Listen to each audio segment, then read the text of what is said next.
한 목소리로 크게 읽어보겠습니다. 시작. 다시 한번 시작. 우리 좌우 옆 사람에게 마음을 돌이킵시다. 마음을 돌이킵시다. 아멘을 앉아주시기 바랍니다. 오늘 우리 교회에 등록하신 성도를 소개하겠습니다. 우리 김창주 형제님 어디 계시나요? 김창주 형제님 잠깐 일어서 주시겠어요? 김창주 이쪽에 반갑습니다. 감사합니다. 우리 지은 자매 소개로 이렇게 오셔서 너무 반갑고 주님의 이름으로 환영하고 축복합니다. 또 우리 이승희 성도님도 잠깐 어디 계시나요? 잠깐. 반갑습니다. 우리 주님의 이름으로 환영하고 축복합니다.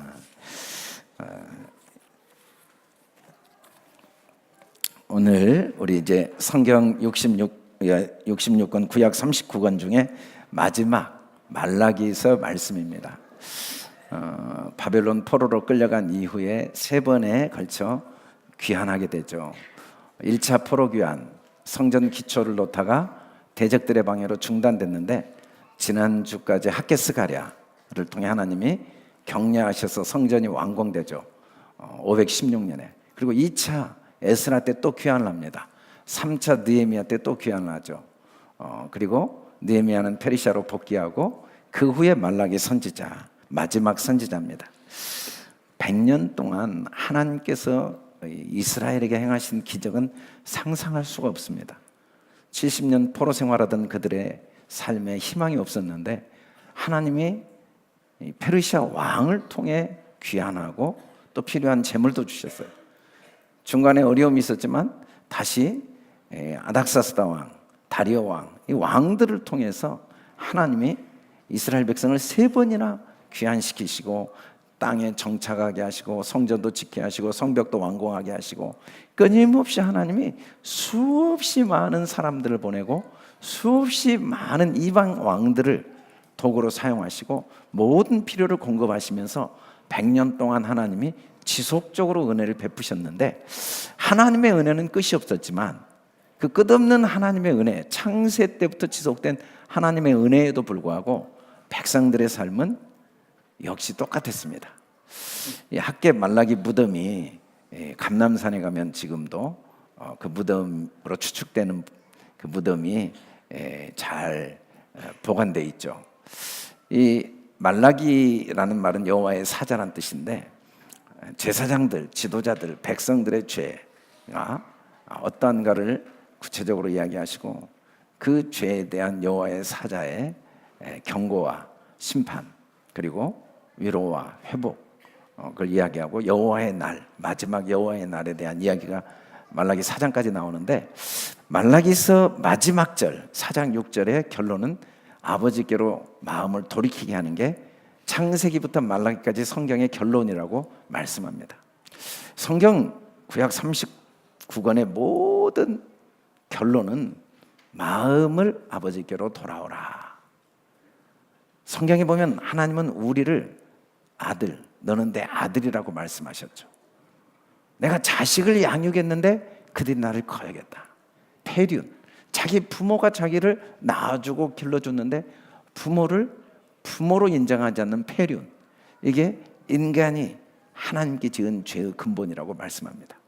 말라기에 보면 이 폐륜, 하나님을 거역한 죄의 내용이 구체적으로 나오죠. 어떻게 거역하는가? 어떻게 우리를 사랑했습니까? 하나님 우리를 언제 사랑했습니까? 어떻게 우리가 하나님의 이름을 멸시한 적이 있습니까? 언제 우리가 주님을 더럽게 했습니까? 어쩜입니까? 어떻게 우리가 여호와를 괴롭게 했습니까? 어떻게 해야 우리가 하나님께 돌아갑니까? 이미 우리는 하나님과 함께하고 있는데 어떻게 주님 것을 우리가 도적질하 했습니까? 어떻게 우리가 말로 주님을 대적했습니까? 계속해서 이 백성들은 하나님을 아버지이신 하나님을 대적했는데도 그걸 깨닫지 못한 고백이 계속 나옵니다. 하나님이 그들의 말에 대해서 구체적으로 어떻게 그랬는지, 어떻게 우리를 사랑했습니까? 하나님, 내 가정을 보세요. 내 아내, 내 남편, 내 자녀, 내 직장, 이 나라, 이 민족, 지금 내 형편을 보세요. 하나님이 나를 사랑했다면 어떻게 이런 일이 일어날 수가 있어요? 나는 하나님의 사랑이 느껴지지가 않아요. 내가 언제 주님의 이름을 멸시했습니까? 아버지인데 공경하지 않고, 주님이 주인인데 주님을 멸시하고, 더러운 떡을 제단에 주면서 주님을 더럽혀 놓고, 또 여호와의 식탁은 더러워졌고, 하나님 섬기는 게 얼마나 번거로운 일인가. 코수좀 치고 훔친 물건, 저는 것, 병든 걸 가져왔어요. 흠 있는 것으로 속여서 드리면서도 내가 어떻게 주님을 멸시했습니까? 하나님이 다 아시고 계신다는 생각을 안 한 거죠. 뭐 내가 하나님 앞에 더러운 것, 흠 있는 걸 속여서 된다고 하나님이 어떻게 하시겠냐? 내가 어떻게 주의 이름을 멸시했습니까? 언약을 깨트렸고, 율법을 행할 때 사람에게 치우쳐서 행했고, 거짓을 행했고, 성결을 욕되게 하고, 이방신의 딸들과 결혼해놓고 내가 언제 주의 이름을 멸시했습니까? 서약한 아내를 학대하고 이혼하고 그래놓고 내가 어떻게 주님 앞에 왜 이렇게 내 삶에 고통을 주십니까? 내가 언제 여호와를 괴롭게 했습니까? 말로 여호와를 괴롭게 한 거예요. 악을 행하는 자가 여호와의 눈에 좋게 보이며 그에게 기쁨이 된다. 내가 언제 도적질했습니까? 11조와 봉헌물이라.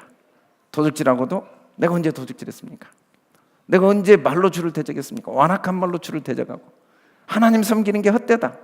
뭐 예배드리고 기도하고 주님 섬긴다고 무슨 유익이 있느냐? 그 명령을 지키고 슬프게 행하는 게 무엇이 유익하냐? 말씀대로 살기 위해서 고생하고 노력하는 게 무슨 의미가 있냐? 교만한 자가 복되다. 그냥 하나님 섬기지 않고 자기 생각대로, 자기 원하는 대로 사는 사람이 복되다. 하나님 시험하는 자가 화를 변한다.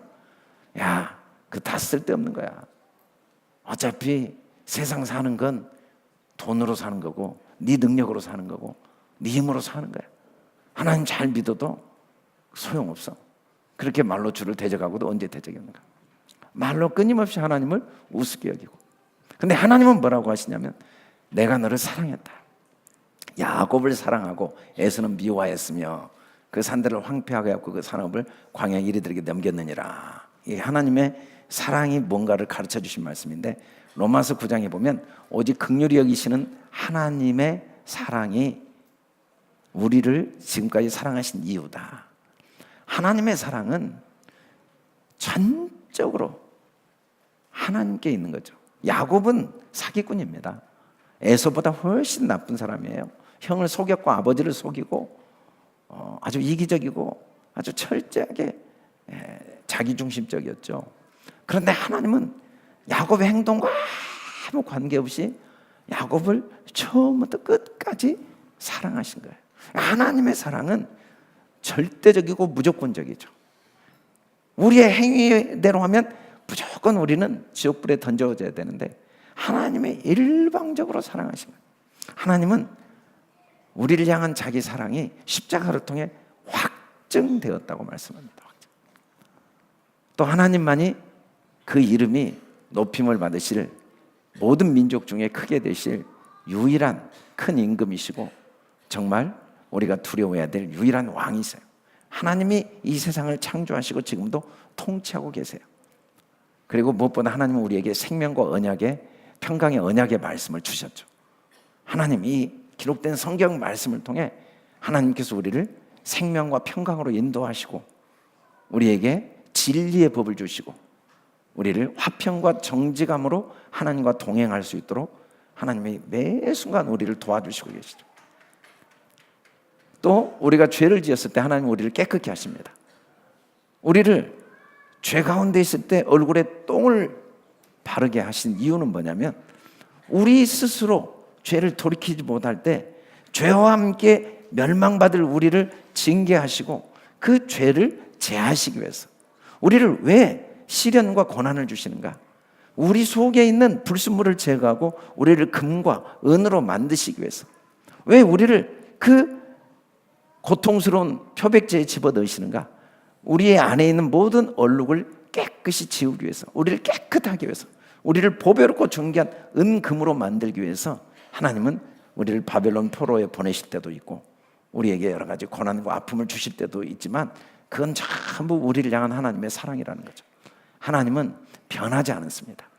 잠깐 우리를 징계하실 수 있지만 절대 우리를 소멸하지 않으시고 우리를 특별한 소유, 자기 아들을 제물로 주시면서까지 값주고 산 특별한 소유, 자기를 섬기는 아들을 아낀 같이 우리를 아끼시는 하나님.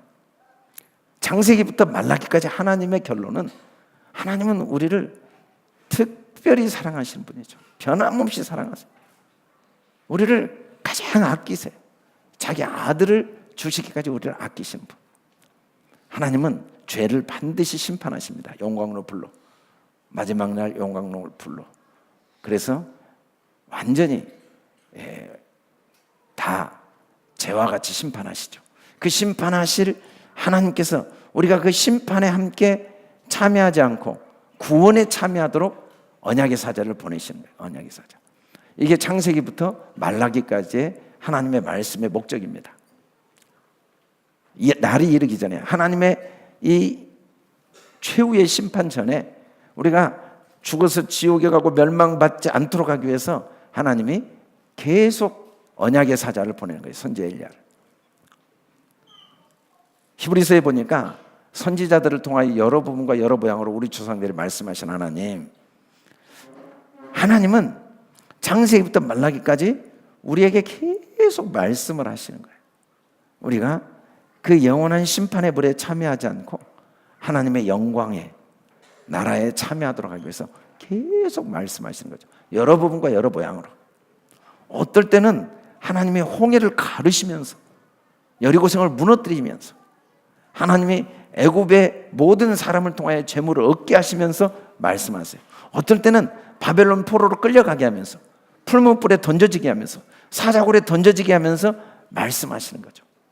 하나님은 우리의 삶 전체를 통해 말씀하고 계세요. 창세기부터 말라기는 하나님이 우리에게 하시는 음성을 들을 수 있도록 도와주는 하나님의 선물이죠. 이 성경을 통해 아내와 남편, 부모와 자녀, 직장생활, 가정생활, 사회생활, 경제생활, 여러 가지 건강 문제, 이런 여러 가지 문제를 통해 하나님이 하시는 음성을 들을 수 있도록 우리의 눈과 귀를 열어주시는 게 성경 말씀이에요. 이 성경을 통해 하나님이 끊임없이 말씀하시는 그 말씀을 들을 수 있도록, 어떻게? 빨리 하나님께 마음이 돌아오도록. 모든 날 마지막에는 아들을 통해 최후의 말씀을 하신 거예요. 더 이상 하실 말씀이 없어요. 아들을 십자가에 못 박으시면서 하나님이 우리에게 큰 소리로 외치는 거예요. 내가 너를 절대적으로 사랑한다. 내가 너의 모든 죄를 깨끗이 씻었다. 내가 너와 함께하고 너는 나의 특별한 소유다. 내가 너를 참으로 보배롭고 존귀하게 여기고 내가 너를 아끼고 내가 너를 축복한다. 이 하나님의 음성을 매일 모든 상황을 통해 듣기를 간절히 원하시는 거죠. 그래서 우리가 아버지께로 돌이키기를 원하세요. 결론적으로 창세기부터 계시록까지 하나님이 원하시는 건 우리 마음이 하나님께로 돌아가는 거예요. 아버지께로 돌아가는 거예요.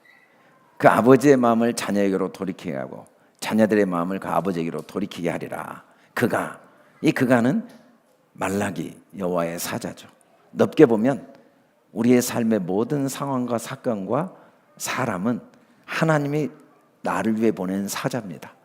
그 상황, 그 사건, 그 사람을 통해 내 마음을 하나님께로 돌이키기 위해서 하나님이 보내주신 선물들이에요. 우리가 때로는 생각지도 않았던 형통한 복을 얻을 때도 있습니다. 때로는 우리가 정말 내 힘으로 감당할 수 없는 고난과 시련에 처할 때도 있어요. 근데 그 모든 일들은 하나님의 마음으로 우리 마음을 돌이키게 하기 위해 하나님이 우리를 위해 배열하신, 우리를 위해 보내신 사자들이죠. 여호와의 사자. 하나님이 그 마음 한 중심에 우리가 담겨 있어요. 하나님의 마음은 우리에게 다 쏠려 있어요. 그걸 깨닫도록 도와주는 게 여호와의 사자예요.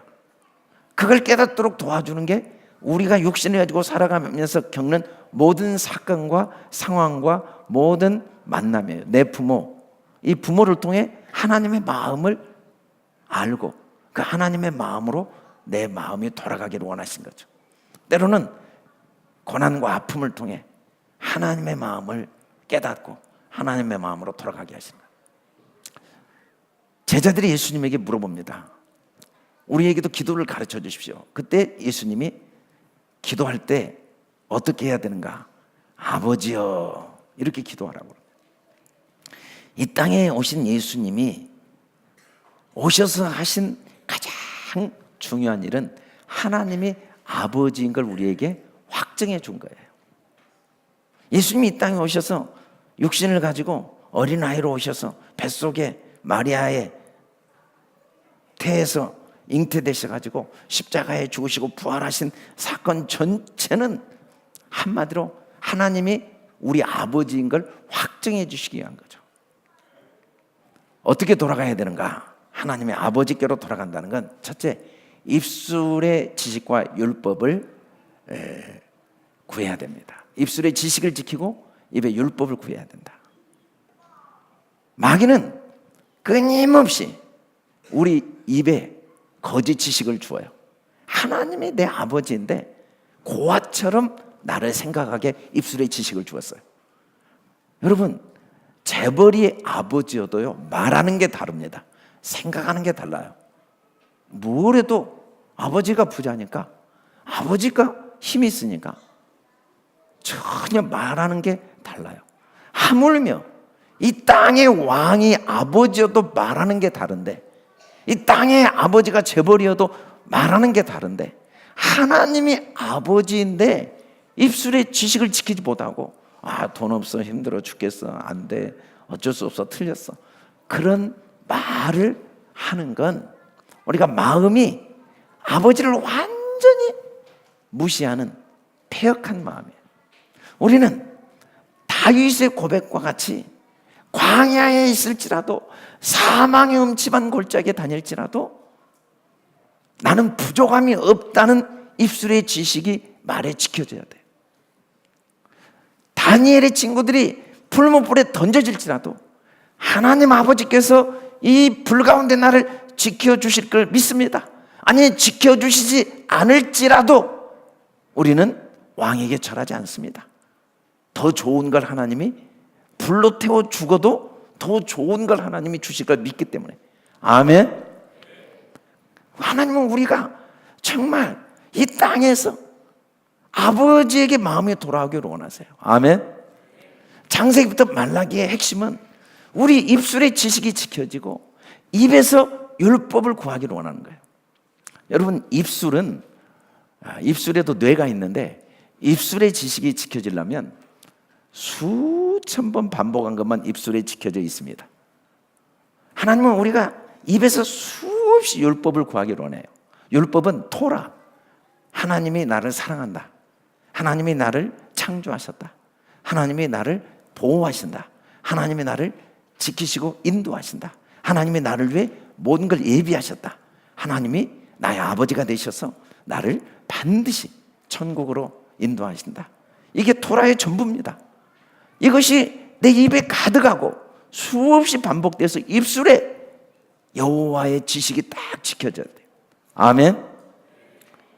우리가 아직도 하나님만이 나의 아버지인데, 하나님이 나를 창조하시고 하나님이 여기까지 나를 인도하시고 하나님만이 내 인생을 책임지시고 하나님만이 나를 그 멸망과 지옥에서 건져서 천국으로 인도하실 수 있는데도 입술에 아직도 눈에 보이는 게 하나님 역할을 해서 돈이 없다, 힘이 없다, 능력이 없다, 가진 게 없다, 억울하다, 힘들다, 이런 패역한 말, 망령된 말을 하지 않고 항상 마음이 하나님 아버지께로 가 있어서 그 입술이 지켜지기를 원하는 거죠. 하나님은 분명히 우리 기도를 다 들으십니다. 하나님은 나의 모든 걸 다 기억하시고 기념하시고 기록하십니다. 내 머리카락까지 다 세세요.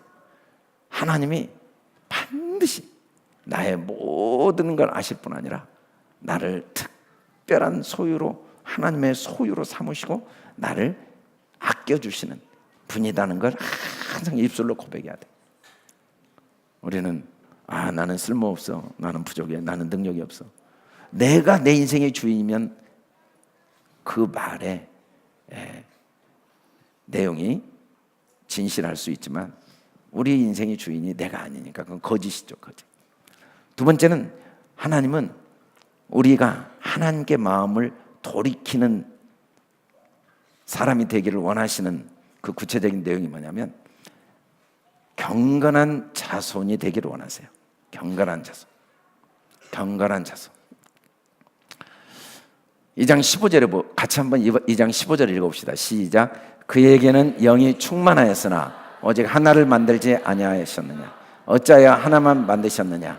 이는 경건한 자손을 얻고자 하심이라. 그러므로 내 심령을 삼가지켜 어려서 맞이한 아내에게 거짓을 행하지 말지니라. 여러분, 하나님에게는 영이 충만했다. 하나님은 수없이 많은 영혼을 하나님이 다 만드셔서 그 품 안에 두셨어요. 그런데 영이 그렇게 충만한데 하나를 만들었어요. 하나를 만들었어요. 왜 그랬는가? 경건한 자손을 얻고자 하심이라. 그래서 내 심령을 삼가지켜 어려서 맞이한 아내에게 거짓을 행하지 말라. 이 말씀의 의미가 무슨 말인가?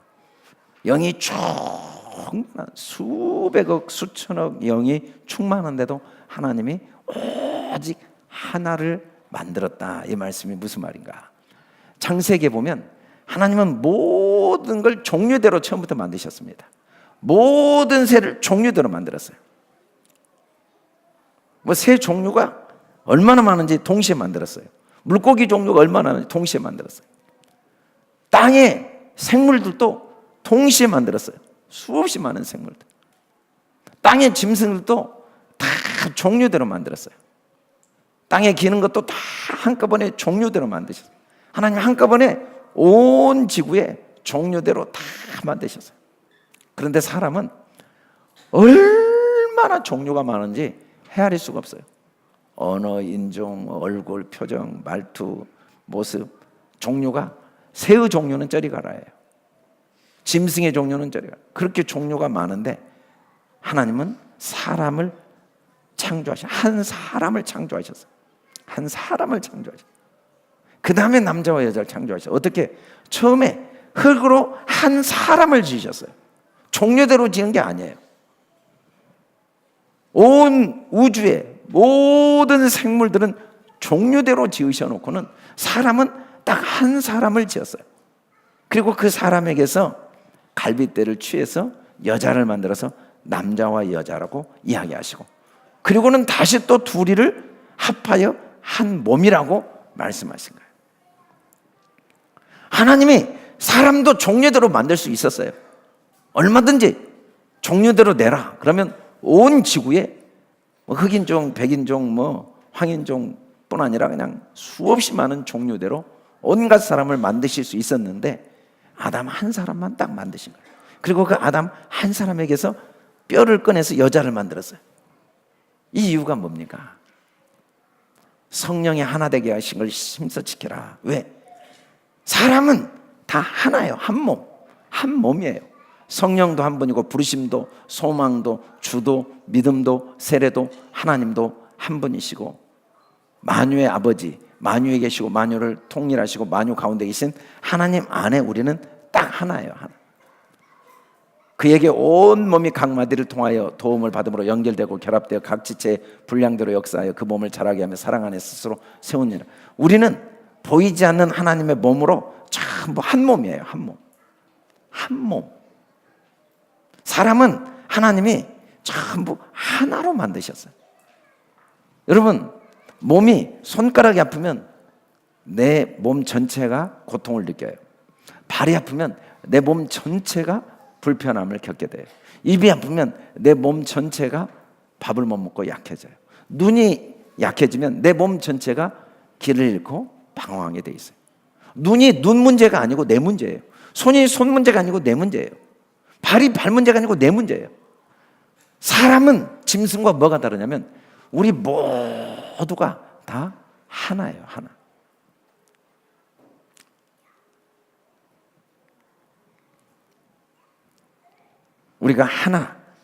하나님을 인정하는 게 경건한 자손입니다.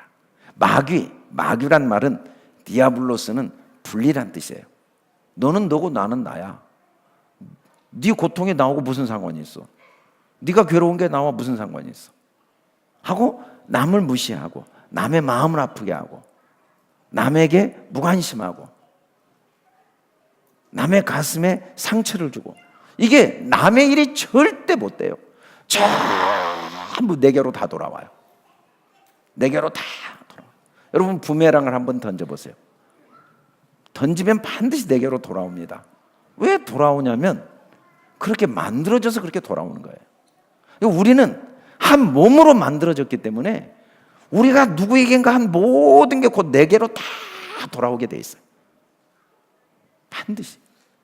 우리가 이기적이고 거짓되고 음란하고 속이고 악한 행동을 하면 상대방이 상처를 받고 아픔을 겪고 고통을 겪는 게 아니라 반드시 내게로 다 돌아와서 내 영혼이 공고하고 내 삶이 디아블로스, 분리자인 마귀의 종이 되어서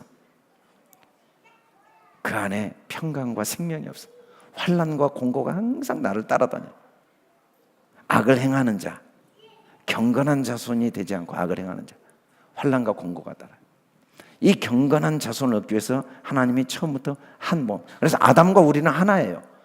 우리는 전부 불신자건 신자건 하나예요. 전부 한 몸이에요. 그의 문제가 그의 문제가 아니고 내 문제예요.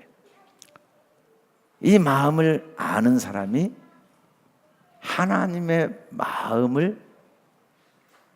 마음을 돌이킨 사람이죠. 마음이 하나님께 가 있는 사람.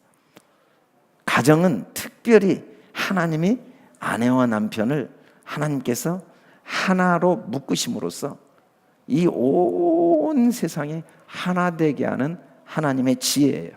그래서 진짜 하나는 누군가? 진짜 하나님 앞에 경건한 사람은 누군가? 아내와 남편이 서로 하나가 되는 사람. 아내의 아픔이 내 아픔이고 남편의 아픔이 내 아픔.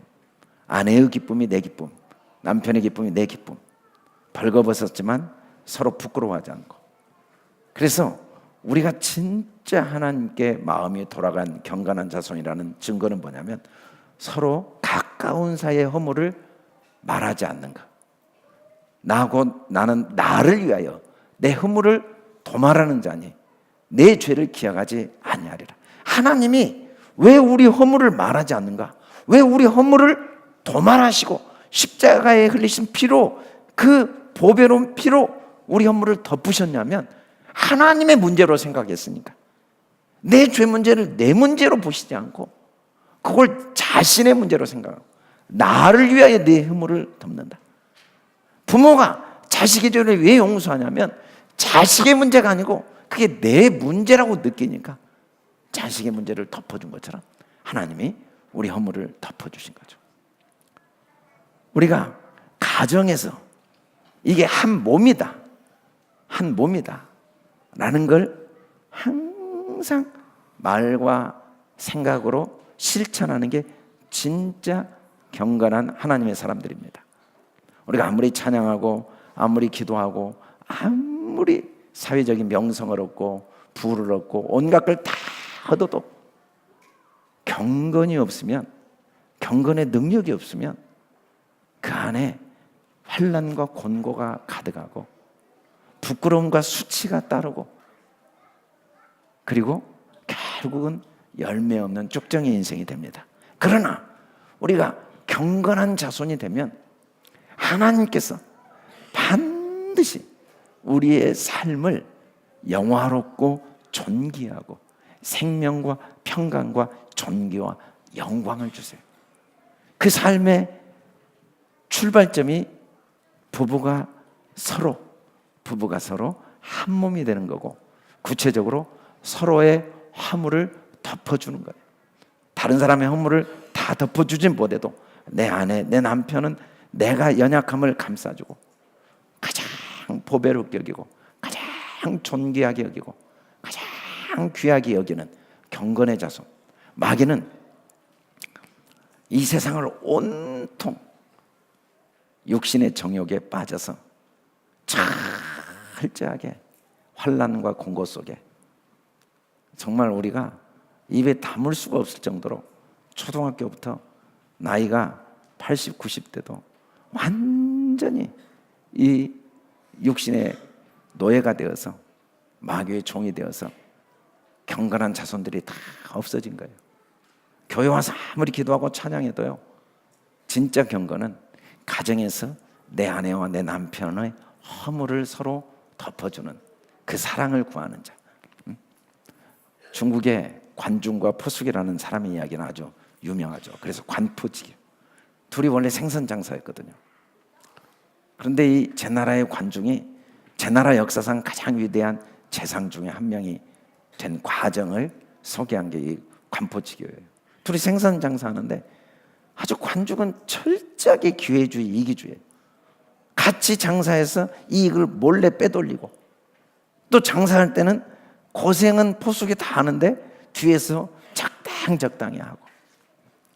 그런데 그럴 때마다 사람들이 관중을 욕하면 포숙이 아니다고, 관중은 가정에 부모님, 동생들이 많아서 그렇다고 항상 관중을 변호하고, 그러다가 전쟁이 나서 전쟁터에 갔는데 관중은 항상 숨어 다니고 뒤에서, 포숙은 제일 앞에서 전쟁에서 힘쓰는데, 그러다가 관중이 결국은 숨어 다니다가 포로로 끌려갑니다. 숨어 다니는 게 아니고 결국은 적군의 포로로 끌려갈 때 포숙이 생명을 걸고 그 관중을 구해주거든요. 그 사람들이 다 저런 기회주의자를 왜 구해주냐고 할 때 포숙이 그래요.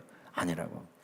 관중은 부양해야 될 부모님, 노부모가 계셔서 그런 거지, 비겁해서 그런 게 아니라고. 항상 관중의 허물을 덮어줘. 그러다가 이 관중이 이제 시간이 지나면서 성품이 변화되고 성숙한 사람이 되어서 제나라의 위대한 재상 중에 한 명이 되었는데, 그가 남긴 유명한 말이 나를 낳아준 것은 부모이지만 나를 알아준 건 포숙이었다. 그러니까 포숙이 그를 위대한 재상으로 만든 거예요. 시간이 많이 지나 수천 년이 지났는데 누구도 관중을 위대하다고 말한 사람 아무도 없어요. 진짜 위대한 사람은 포숙이죠, 포숙. 정말 경건의 능력은요, 남을 나보다 귀히 여기는 사람, 남의 아픔을 감싸주고 남의 허물을 용납해주고 덮어주는 사람, 그게 경건의 능력이에요. 경건의. 그 사람만이 영원히 남는 거예요. 그 사람의 삶만이 자유가 있고 평안이 있고 행복이 있고 열매가 주렁주렁 있다는 거죠. 우리가 하나님께 마음을 돌이킨다는 건 철저하게 주님이 우리 허물을 도말하신 것처럼, 우리의 죄를 기억지 아니하신 것처럼 허물을 거듭 말하지 않는 거죠. 물론 우리가 너 왜 그래? 너 문제가 있어 말할 수는 있는데 또 1년 지나면 또 이야기하고, 또 지금 나한테 상처 준 건 다 견딜 수가 있어요. 근데 왜 지금 내가 견디지 못하고 분노하냐면 이게 지난번 했던 걸 또 하니까. 그런데 사실은 처음 나한테 한 것으로 생각하면 별로 어렵지 않아요. 별로 어렵지 않아요. 하나님은 우리가 처음 죄를 지은 것처럼 용서하세요. 70번씩 7번 우리 죄를 용서하실 때마다 처음으로 나의 죄를 지은, 왜? 기억지 않으시고 다 덮어주시니까. 세 번째는 온전한 11조와 헌물을 드려라. 하늘문에 열고 복을 쌓을 것이 없도록 부어주지 않나 보라. 메뚜기를 금하고 열매가 기한 전에 떨어지지 않게 하여서 땅도 아름다워지고 너는 복될 것이다. 이 말씀의 의미는 뭔가? 이 말씀은 예수님의 말씀대로 하면 하나님과 재물을 겸하여 섬길 수 없다. 하나님의 온전한 헌물을 드리라는 진짜 이유는 뭐냐면, 우리가 얼마나 보이지 않는 하나님보다 보이는 썩어질 것의 마음을 빼앗기고 사는가를 아시고, 이 재물이 하나님 역할을 하는가를 아시고, 하나님만 진짜 하나님이니까, 이 썩어질 재물은 하나님이 될 수 없으니까 하나님을 주인으로 섬기도록 하기 위해서 온전한 11조 헌물을 드리라는 거죠. 여러분, 목숨을 위해 뭘 먹을까, 뭘 마실까, 뭘 입을까 염려하지 마라. 또 염려한다고 키를 한 잔 더 하냐? 이 키가 원어로는 생명인데 우리가 염려한다고 내 생명의 문제를 해결할 수 없습니다. 여러분, 새를 한번 봐보세요. 새 종류가 수백만 가지입니다. 수천억 마리예요. 또 들의 풀을 봐보세요. 그 종류가 얼마나 많아요. 아프리카에 가보세요. 밀림의 짐승이 얼마나 많은지 상상을 못하지만 어떤 짐승도 먹을 걸 염려하는 짐승이 없어요. 어떤 풀도 입을 걸 염려하는 풀이 없어요. 왜냐하면 하나님이 다 입히시고 먹이시니까. 하물며 하나님이 자기 몸으로 생각한 우리를 먹이시고 입히시지 않겠느냐. 사실은 11조와 헌물을 드린다는 건 제발 어떤 경우에도 먹을 것 입을 것은 염려하지 말고 살아라. 그건 짐승보다 못한 인생이다. 뒤돌아보니까요, 결국은 못 먹어서 죽은 게 아니라 잘 먹어서 죽거든요. 먹을 걸 그렇게 염려하는 사람도 많이 먹어서 죽어요. 다 못 먹어서 죽은 사람 하나도 없어요. 그런데도 일생 동안 자기 먹을 거, 자기 입을 거 걱정 때문에 하나님의 나라, 하나님의 의는 한 번도 못 구하고 썩어질 육신만을 위해 사는 거예요. 한 번도, 마음은 원이로되 한 번도 하나님의 나라, 하나님의 의, 하나님의 뜻대로 내 시간, 물질을 사용을 못해요. 24시간 온통 하나님의 뜻대로. 하나님의 뜻은 뭐냐면 우리가 후히 주고 나누고 베푸는 삶을 살다가 죽는 거예요. 그러면 하나님이 때마다 모든 걸 후히 주시고 눌러주시고 넘치게 하시거든요. 그런데 내 힘으로 살려고, 내 힘으로. 돈이 하나님 역할을 하니까. 그래서 마음이 가난한 사람. 왜 하나님이 온전한 11조 헌물을 드리라고 하냐면 마음이 부요하도록 하기 위해서. 제발 좀 부자로 살아라. 마음이 다윗의 고백처럼 광야에 있어도 여호와는 나의 목자시니까 내가 부족함이 없다. 항상 먼저 하나님의 나라 의를 구하고 나누고 베풀고 섬긴 것만 남습니다. 뒤돌아보면 그것만 남아 있어요. 돈이 억만금이 있어도요, 썩어질 것을 위해서 살다가 죽고 끝납니다. 그리고 돈 한 푼도 못 가져가고 한 줌의 재가 되어서 지옥 불구덩이에 들어가요. 가진 게 하나도 없는데요, 수없이 부유한 마음으로 때마다 돕는 은혜를 베풀어서 뒤돌아보니까 수없이 많은 사람들에게 나누고 베푸는 삶을 살아요. 그 이유는 딱 하나예요. 마음이 부요하냐 가난하냐. 그 부요함이 어디서 오는가? 하나님 앞에 온전한 11조와 헌물을 드리는 그 믿음을 통해 우리 마음의 부요를 누릴 수 있는 거죠. 왜 우리가 못 드리냐면 마음이 가난하니까. 아직도 하나님보다 재물을 주인으로 섬기니까. 우리가 하나님께 마음을 돌리겠다는 건 결론적으로 하나님을 경외하는 겁니다. 아빠, 아버지요. 예수님이 그렇게 했어요. 우리 로마서 8장 15절 읽어봅시다. 시작. 너희는 다시 무수하는 종의 영을 받지 아니하고 양자의 영을 받았으므로 우리가 아빠 아버지라 부르짖느니라. 부르짖는다. 여러분 식당에 가서 밥 주세요 부르짖어보세요. 이런 버릇없는 때립니다. 부르짖으라는 말을 성경이 그렇게 반복하는 이유는 딱 하나예요. 제발 하나님이 네 아빠라는 걸 믿어라. 아빠 밥 주세요. 너 배가 너무 고팠구나 그러죠. 어디서 아빠한테 큰 소리쳐? 그런 사람 하나도 없어요. 제발 좀 하나님의 아빠인 걸 인정해라. 할렐루야. 할렐루야. 우리 아이들에게 제발 좀 너희 아버지가 하나님이라는 걸 뼛속까지 새겨주시길 주의 이름으로 축원합니다. 하나님의 아버지인 사실이 뼛속까지 스며드는 자녀들이 되길 주의 이름으로 축원합니다. 우리 교회 학교 늦었지만 다 일어나서 나가시기 바랍니다. 우리 교회 학교 지금 바로 나가세요. 오늘 좀 우리 큰 박수 한번 쳐주세요.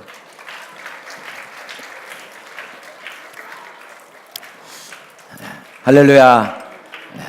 오늘 시간이 좀 많이 늦었네요. 네. 할렐루야. 사람들이 그래요. 부르짖으라. 그러니까 뭐 그렇게 큰 소리로 해야 하나님이 들으십니까? 뭐 속으로 기도하면 못 들으십니까? 성경에서 부르짖으라는 건 지금 큰 소리의 의미가 아니고 제발 하나님이 아버지인 걸 인정해라. 아멘. 제발 하나님이 너의 아빠인 걸 인정해라. 아멘. 아빠. 아멘. 다시 한번 우리 8장 15절 같이 읽어봅시다. 시작. 너희는 다시 무수하는 종의 영을 받지 아니하고 양자의 영을 받았으므로 우리가 아빠 아버지라고 부르짖느니라. 할렐루야. 아빠. 하루를 살아도 진짜 하나님의 아빠인 것처럼 살기를 원하십니다. 아멘. 예수 믿는 사람들이 아직도 하나님이 자기 아빠인데 고아처럼 살면은 하나님이 제일 마음 아프신 거예요. 아멘. 할렐루야. 우리 좌우 옆 사람이 하나님이 내 아빠야. 하나님이 내 아빠야. 여러분 누가 뭔 이야기하면 걱정 없다고 하세요. 이유는 딱 하나예요. 하나님이 내 아빠니까. 아멘. 하나님 내 아빠니까 반드시 나를 도와주십니다. 아멘. 반드시 하나님은 나를 지키시고 반드시 합력하여 선을 이루어 주십니다. 아멘. 할렐루야. 예수께서 눈물을 흘리신 모습이 요한복음 11장 35절에 나와요. 왜? 믿음이 없어. 슬퍼하니까. 히브리서 5장 7절에 보면 심한 통곡으로 눈물을 흘리셨대요. 얼마나 가슴 아픈 처절한 눈물을 흘리셨네요. 오늘 라도의 아버지가 라도를 부르면서 통곡하며 눈물을 흘리는 것보다 더 통곡하신 이유가 뭡니까? 아버지가 그 라도가 열차에 깔려 죽은 걸 알고 그렇게 통곡하잖아요. 주님이 그렇게 통곡하신 이유는 뭐냐면 돌이키지 않으면 저주의 땅에 함께 저주받을 걸 아시기 때문에 그 저주가 얼마나 고통스러운지를 아시니까 그렇게 통곡하시는 거예요. 여러분 부모들이 자녀한테 왜 그렇게 아쉬운 소리 하는지 압니까? 공부해라. 왜 그렇게 하는지 압니까? 인생을 이 청소년 시절에 허비할 때 일생 동안 얼마나 고통을 당할지 아니까 그걸 살아봤으니까 그렇게 잔소리를 하고 그렇게 피땀 흘려서 희생을 하면서 자녀들을 뒷바라지하는 거죠. 하나님이 왜 이 땅까지 내려오신 겁니까? 왜 하나님이 육신이 돼서 그렇게 비참하게 멸시를 당하고 뺨을 맞고 침뱉음을 당하고 벌거벗기고 왜 온몸이 갈기갈기 찢기십니까? 왜 그렇게 십자가에서 저주의 고통과 죽임을 당하시는 이유가 뭡니까? 아시니까. 우리 마음이 하나님께로 돌아오지 않으면 우리가 앞으로 당할 그 무시무시한 저주가 얼마나 두려운 일인지를 하나님은 아시니까. 그래서 우리는 어떤 경우에도 아버지 마음을 알아야 돼요. 아멘. 아버지, 아들도 아끼지 않고 나를 사랑하시는 아버지의 마음, 아버지 마음이 나를 향한 아버지 마음을 모르니까 내 인생에 희망이 없는 거예요. 내 삶에 자유도 없고 평안도 없고 기쁨도 없고 만족도 없고 여유도 없고 감사도 없고 행복도 없는 거예요. 아버지 마음을 그렇게 모르니까. 저도 육신의 아버지이지만 내 자녀들 내가 가진 능력 이상으로 돕고자 하는 마음이 있어요. 하물며 나를 만드신 아버지께서 나를 얼마나 사랑하시겠어요. 아버지의 마음을 다 몰라요. 아버지의 마음을 모르는 사람들, 그 마음을 모르니까 인생에 감격도 없고 감사도 없고 희망도 없고 기대도 없어요. 여러분, 아버지의 마음을 모르는 사람들이 늘어나면서 이제 결혼도 안 해요. 왜냐하면 결혼이 뭔지를 몰라요. 결혼은 사람을 고르는 게 아니에요. 결혼은 누가 잘났고 못난 게 아니에요. 하나님이 주신 짝과 함께 서로의 허물을 덮어주는 연습을 하는 하나님의 축복의 훈련소예요. 그걸 통해 인생에 참된 아버지의 사랑을 배워가고 내가 경건한 자손으로 만들어져 가는 거예요. 내 아내를 내 주님이 교회를 사랑하는 것처럼 사랑하는 그 훈련을 통해 내 남편을 교회가 주님을 섬기듯이 존경하고 섬기고 복종하는 훈련을 통해 내가 경건의 하나님의 사람으로 빚어져가는 축복의 훈련소예요. 얼마나 시간이 지날수록 놀라운 하나님의 은총을 경험하게 되는지 몰라요. 오늘 나도라고 부르는 이 아버지의 마음, 이 마음을 알아야 돼요. 제주도에 목회하시는 목사님 이야기를 들은 적이 있어요. 사모님이 늦둥이를 낳았는데 이름이 요한이었어요. 하나님이 사랑하시는 자. 너무 사랑스러웠어. 근데 요한이가 하루는 어린 8살 먹은 요한이가 막 밖에서 놀다 뛰어 들어와가지고 엄마 품에 안기면서 엄마는 아빠를 더 사랑해? 나를 더 사랑해? 하고 물어본 거예요. 그러니까 엄마가 아무래도 아이 교육상 고민하다가 교육을 위해서 엄마는 아빠를 더 사랑해 라고 이야기를 한 거예요.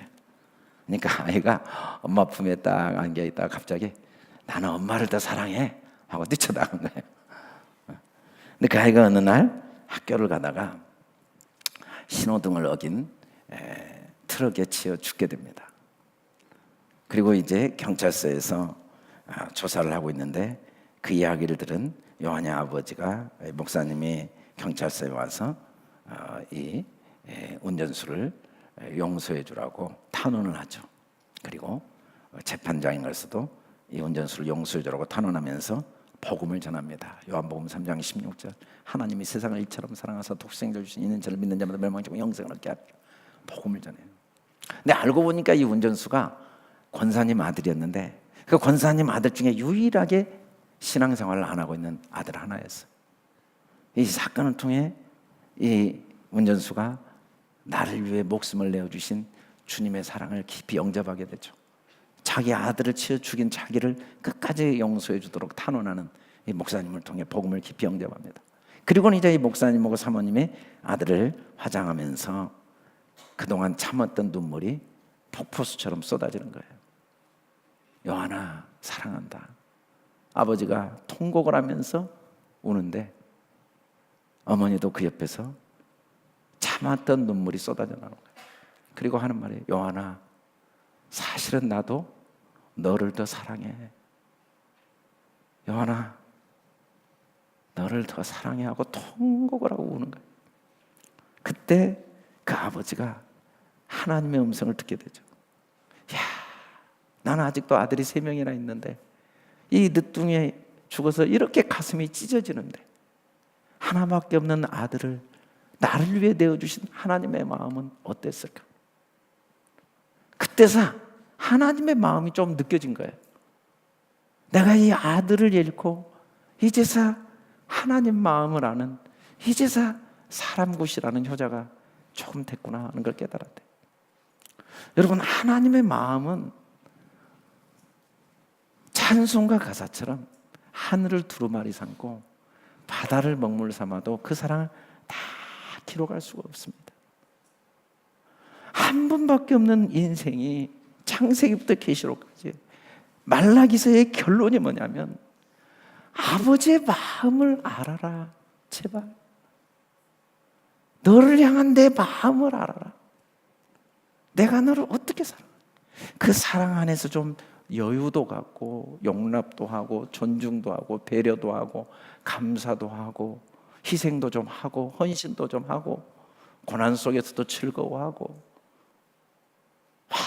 어떤 경우에도 그 썩어질 세상 가치관에 꽉 찌들려서 눈에 보이는 잠시 있다 없어질 썩어질 것에 마음과 눈이 다 빼앗겨서 외모를 자랑하고 안목의 정욕, 이생의 자랑, 육신의 정욕에 꽉 잡혀서 평안도 없고 자유도 없고 기쁨도 없고 여유도 없고 감사도 없고 끊임없이 알 수 없는 경쟁, 비교, 시기, 염려, 근심, 공허 그 메마름 속에 끊임없이 갈급한 마음에 음욕의 노예가 되어 사는 이 비참한 인생을 제발 빠져나와라. 그 주님의 사랑 안에 가라. 아버지의 사랑. 우리는 사람들을 볼 때 한 영혼이 얼마나 소중한가, 그 영혼 자체가 얼마나 귀한가를 보기를 하나님 원해요. 교회는 사실은 다 하나님 보시기에 지겹고 아주 하나님 보시기에 똥 냄새가 난다고 그랬어요. 똥 냄새가 난다. 언제? 영혼에 관심이 없어요. 영혼에 관심이 없는 거예요. 어떻게 하든지 하나님 아버지의 마음과 사랑을 간직하고 그 사랑을 나누고자 하는 관심이 없어요. 서로 하나님의 사랑이 날로 그 깊이와 넓이와 높이와 길이가 어떠함을 배워가는 게 목적이 되지 않으면 교회는 세상 모임보다 더 쓸모가 없어요.